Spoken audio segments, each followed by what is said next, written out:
this here and this too. So high tech. And then I feel like one of those card guys. Like, yeah. Okay. It's hard content, right? Trying to remember where it is. There we go. You tweeted something that was interesting to me. Oh no! Here we go. The tweet. I tweeted something. Oh God! My lawyer will be contacting you. I do not answer any tweets.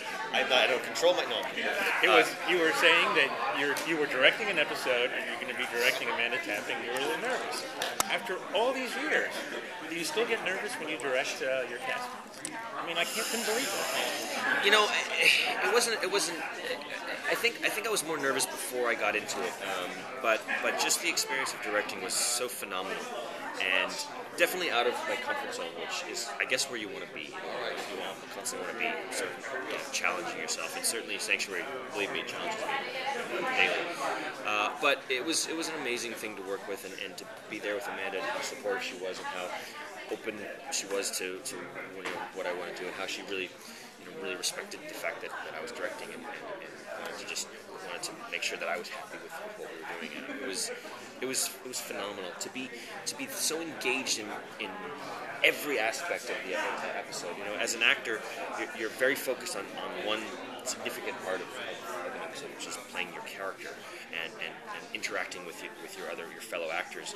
But to be directing an episode and to be engaged in absolutely every aspect, the costumes, the props, the story, the casting, was a ton of work, but just a phenomenal experience. I'm hooked now. I'm like a directing junkie now. I can't wait to do it again.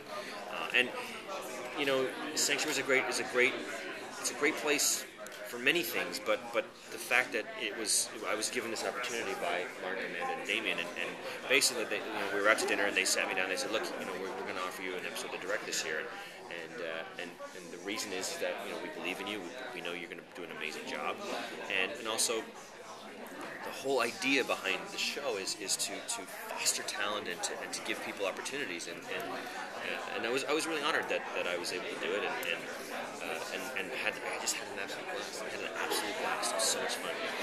Did you choose which one you direct, or did they tell you? No, Damien said he co-wrote the episode that I directed with James Thorpe, and he said, I know which one I want. Before the season even started, he said, I know which one I want you to direct. So just don't worry about it. And I was kind of expecting it to be an easy-ish episode. It's kind of the first one you start off. You want to sort of give you something that's not too difficult, and it wasn't. It was like the exact opposite. I was in a ton of it. I'm playing myself in different versions of myself. Like I'm playing myself when I'm 21, and I'm like there's flashbacks, and I'm blindfolded for a lot of it. There's a couple of gunfights. There's a big cast. I read the script and said, Damien, this is huge. And he said, don't worry, you can handle it. And again, it was sort of having the faith that they put in me, kind of sort of bolstered me up, and I'm really happy with the end result. It was a phenomenal experience. Phenomenal. Well, what's it like directing yourself? I mean, how does that work? Going into it, I was like, how am I going to do that? And I think maybe that was one of the things that I was most nervous about is directing myself.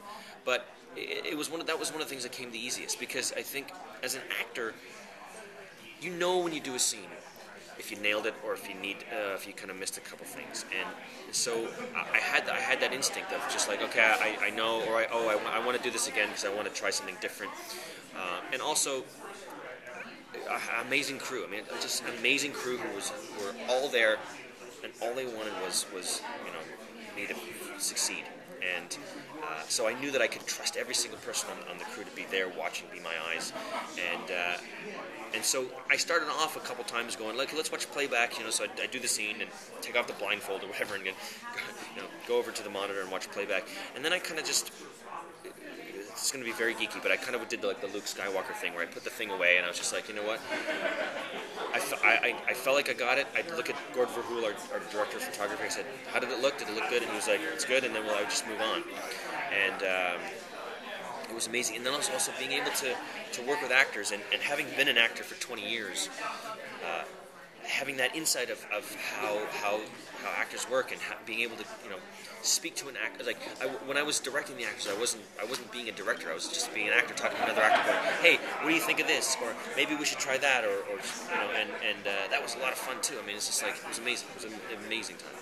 Does this experience influence the way you act now? Do you think it's going to change anything? I think it certainly has. I mean, it has to.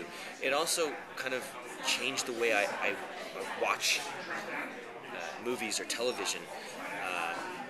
I look at things differently. I look at, I've been watching movies since I was like 3 years old, but now that I've directed, I look at them like in a different way. I look at shots, I look at composition, things that I didn't really think about before, and it's pretty amazing to be able to sort of diversify your base in the industry that you love. It's great. Can you tell us a little bit about the musical episode? The musical episode is phenomenal. It's like we were doing like these emotional scenes, and the DP, again, Gord Verhoel, our DP, came up to me after one day. Pascal Hutton, who plays Abby, my girlfriend on the show, she's kind of in a zone where she's not well, and where I have to communicate to her through song. And it's a very emotional scene, and you kind of look around and like everyone's in tears, like grips, like big gruff, like burly crew members are kind of like, oh god, take a walk outside. So, but our DP came over to me and he said, it's amazing. Everyone kind of forgot that you were singing. It was like just like you were doing a scene. It was like singing just became like this thing that you were doing. And Damien Kindler, who wrote the episode and also directed it, had a very, very intuitive piece of advice before we started. He said, don't try to sing. Don't go out and be like all sort of Broadway about it. Just go out and act. Act the scene. And that was the best piece of direction he could have given, because it just sort of made everything very grounded. It's not an episode that's all kind of big London West End production. It's a very organic episode, and I think when you watch it, you'll see how the singing has been so well melded into the story that it doesn't sort of pop out of nowhere where people just start singing for no reason. It's pretty amazing. Thank you so much. Thank you very much, guys. Thanks. Good to see you again, Robin.